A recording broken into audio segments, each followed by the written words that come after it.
Assalamualaikum tuan-tuan dan puan-puan.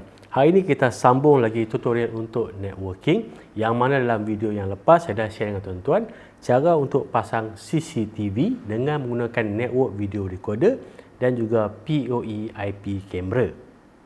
Dalam video tu juga saya tunjukkan cara macam mana tuan-tuan nak set up wireless network bridge pada jarak maksimum 3 km.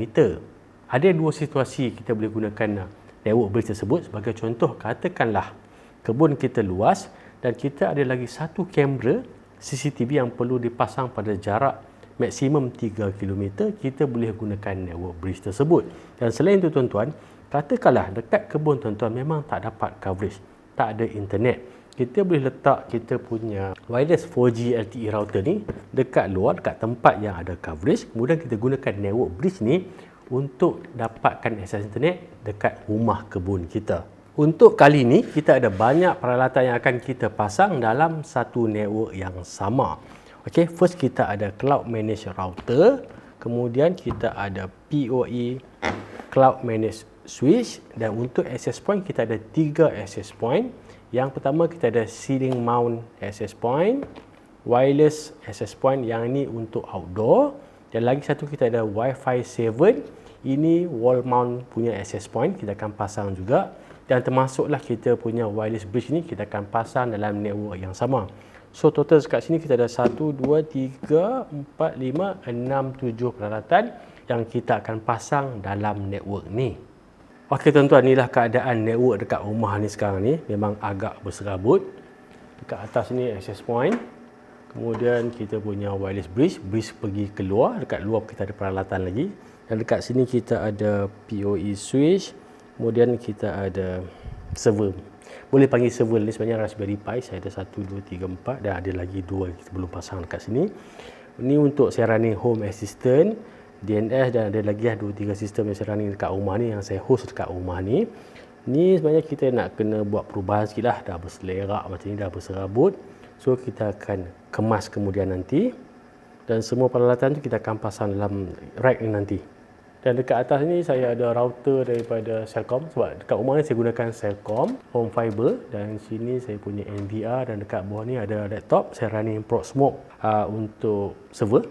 Dan semua peralatan ni akan duduk dalam network yang samalah. So untuk hari ni kita akan start dulu dengan configure router, sebab kita nak gantikan router daripada Celcom ni, sebab saya pun dah stress pakai router ni, asyik kena restart, sekejap panas, hang. Dan sebenarnya dekat rumah ni bukan hanya sekadar rumah, tapi ini juga adalah office saya, tempat saya bekerja. Saya running bisnes kecil-kecilan dekat rumah. Jadi saya perlukan internet yang stable. Untuk saya dah tak boleh nak gunakan router yang kita dapat daripada Celcom. Dan sama juga kalau tuan-tuan gunakan TM Unify pun, tuan-tuan akan dapat router yang sama dan tuan-tuan akan alami masalah yang sama. Dan sebab itulah saya akan gantikan router ni dengan router daripada Ruiji. Kita tengok dulu router ni tuan-tuan, jenama Ruiji, model RG EG406XS-P. P ni sebab kat sini ada PoE output. Untuk concurrent client adalah 400, dan dalam konteks router ni tuan-tuan, client ni bukanlah pengguna sahaja. Dia termasuklah semua device, semua peralatan yang menggunakan network yang akan connect dalam network ni nanti. Termasuklah kita punya handphone, laptop, desktop, dan juga peralatan IoT, termasuklah sensor-sensor yang saya akan pasang dekat kebun nanti. Kebun saya ni dekat sebelah rumah saja tuan-tuan, sebab saya kat rumah ni saya buat hidroponik, aquaponik dan juga fertigasi, dan semua tu akan ada sensor-sensor yang menggunakan network. Itulah yang kita panggil sebagai klien dalam konteks network, bukan pengguna sahaja. Throughput 2.5 gigabit. Dan untuk maksimum VPN tunnel adalah 100. Dan untuk peralatan Ruiji tuan-tuan, dia bagi free cloud management lifetime, sampai bila-bila pun kita boleh gunakan. Dan untuk PoE output tadi maksimum 110 watt. Untuk network ni kita akan pasang 3 access point, dan ketiga-tiga access point tu dia support PoE. Jadi untuk kita pasang kita punya access point nanti, kita tak perlukan power point lagi dah, sebab kita akan gunakan power daripada router ini sendiri menggunakan PoE, dan PoE yang ada dekat router ni adalah PoE Plus. Untuk PoE Plus ini maksimum jarak adalah 100 meter tuan-tuan. Kat dalam ni kita ada router, user manual dan warranty. Untuk warranty selama 3 tahun. Ini dia punya power adapter. Untuk kita nak configure router ni tuan-tuan, kita perlukan 2 network kabel. Satu network kabel untuk sambungan antara router dengan kita punya modem fiber, dan lagi satu kabel untuk sambungan antara router dekat LAN port dengan komputer yang kita nak gunakan untuk configure. Dan lagi satu untuk sambungan kepada komputer yang akan kita gunakan untuk configure. Bila kita dah connect PC ni kepada router tadi, kita akan dapat IP address daripada router melalui DHCP. Dan default IP address untuk router tadi adalah 192.168.110.1. Ini dia punya login interface. Dekat sini default password adalah admin.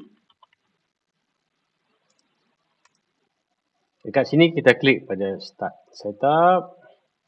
Malaysia +8 Asia Kuala Lumpur. Next. Untuk projek kita letak je lah. Ini saya letak sebagai PC SSB. Password untuk kita manage semua peralatan network ni nanti. Confirmkan password.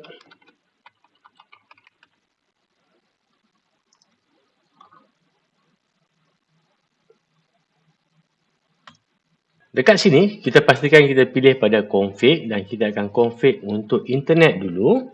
Untuk internet kita pada 1, kita akan pilih PPOE.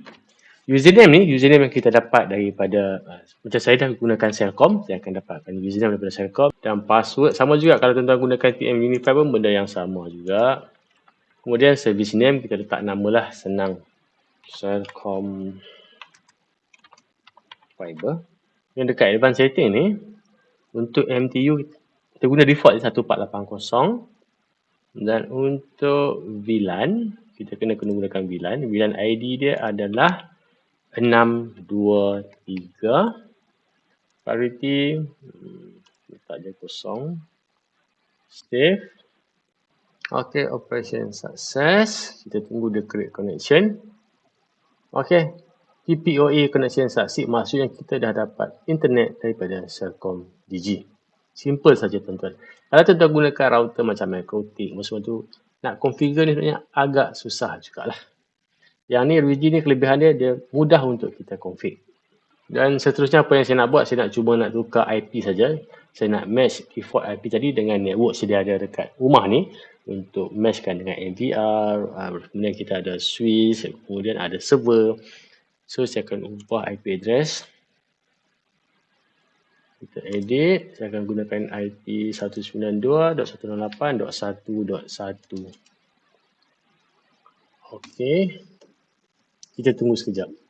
Kemudian baru kita boleh buka balik interface ni menggunakan IP 192.168.1.1. Saya dah buka semula interface tadi menggunakan IP 192.168.1.1. Dekat sini pun tuan-tuan boleh nampak kita punya status. Kita dah connected dengan internet. RWG ni, dia mudah untuk kita manage. Kalau dalam network kita tu ada pelbagai peralatan network. Kita ada router, kita ada switch, kita ada access point, kita ada bridge. Semua kita boleh manage dekat sini tuan-tuan. Dan the bestnya kita ada cloud, kita boleh connect to cloud. Kalau tengok dekat sini, kita dapat download 111, upload 113. Sebelum ni masa saya gunakan router yang dapat daripada Celcom tu, saya takkan dapat 100. Biasa dapat 80, 90. Bila saya guna router ni, saya dapat 100 lebih.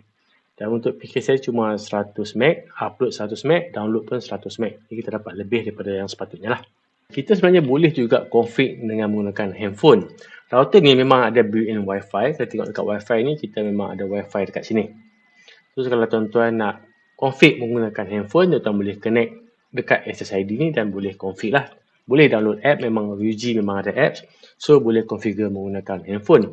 Tapi bagi saya agak susah lah saya nak tunjuk kepada tuan-tuan macam cara nak config kalau saya gunakan handphone. Sebab tu saya gunakan komputer ni.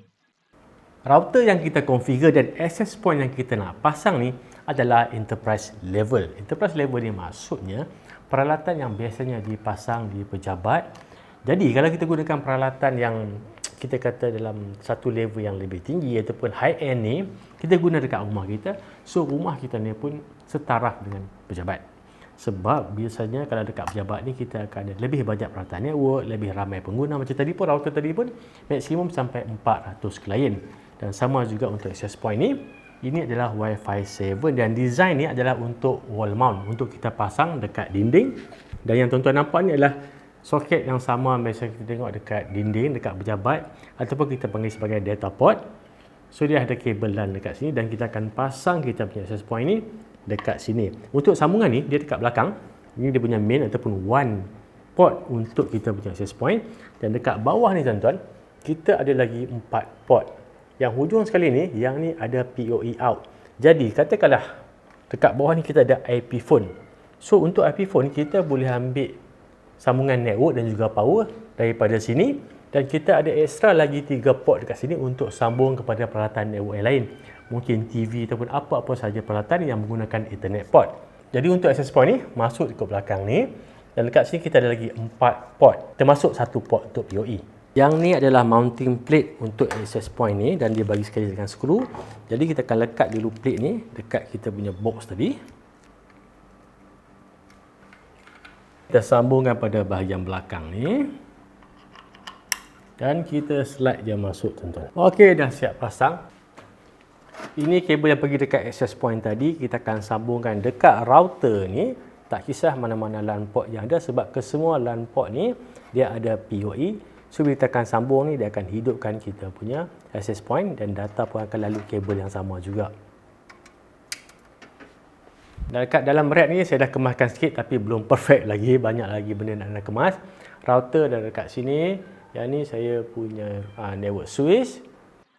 Selepas kita connect access point tadi, Wi-Fi 7 tadi, RAP72 jenis wall tadi, automatic dia akan detect. Dan untuk kita config access point ni, dia sangat-sangat mudah tuan-tuan. Ataupun kita boleh kata dia zero config, dia tak payah config pun. Cara dia macam ni tuan-tuan. Kalau tuan-tuan ingat tadi kita ada Wi-Fi yang built-in dekat dalam router. Kita klik Wi-Fi ni, kita edit. Saya akan letak SSID sebagai Solar Hub.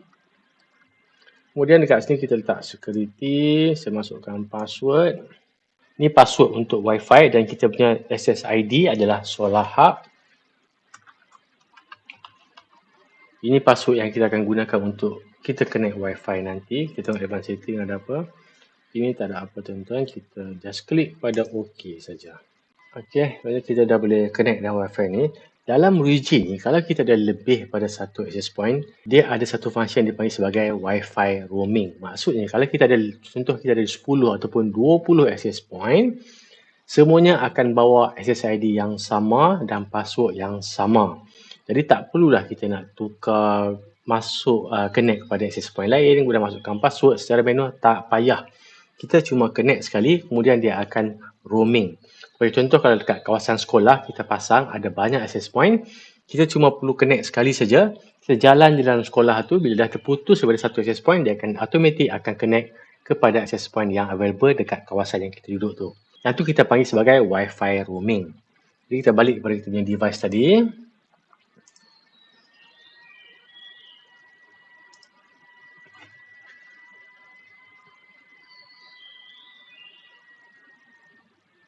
Okey, sebenarnya dekat rumah ni memang ada peralatan Wi-Fi yang memang dah sebelum ni dah connect kepada SSID yang sama dengan password yang sama. Kat sini kita tengok dah ada online client dah. Maksud memang ada peralatan yang gunakan Wi-Fi dah connect. Tapi connection dia bukan pada main router tapi pada access point tadi. So yang ni saya akan rename. Saya akan letak AP01 untuk mudah kita differentiate antara access point yang lain nanti.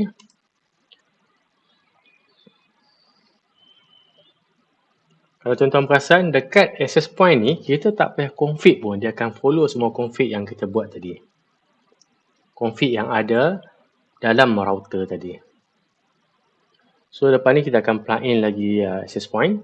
Dan proses dia sama. Automatic dia akan add ke dalam ni. Dan dia akan follow access ID dan juga password yang kita set mula-mula tadi. Saya dah connect lagi 2 access point. Dekat sini kita ada AP01, AP03 dan AP02. Kalau kita tengok sebelah kanan ni, kita ada klien-klien yang dah connect kepada setiap AP. Tapi, semua sambungan ni adalah pada satu access ID yang sama dengan password yang sama. Dekat switch ni juga saya sambungkan kepada network bridge. Untuk bridge network ni keluar rumah. Dan dekat luar ni kita ada CCTV camera dan juga ada 2-3 peralatan dan juga sensor-sensor yang menggunakan Wi-Fi. Yang ni kalau kita tengok daripada router ataupun local, kalau kita login pada cloud, kita boleh tengok benda yang sama dan kita masih lagi boleh manage setiap peralatan ni melalui internet. Maksudnya kalau kita luar rumah, kita dekat office ataupun kita tengah outstation, kita masih boleh lagi login ke setiap peralatan ni untuk kita manage network ni. Dan cloud ni adalah percuma tuan-tuan, tak payah bayar.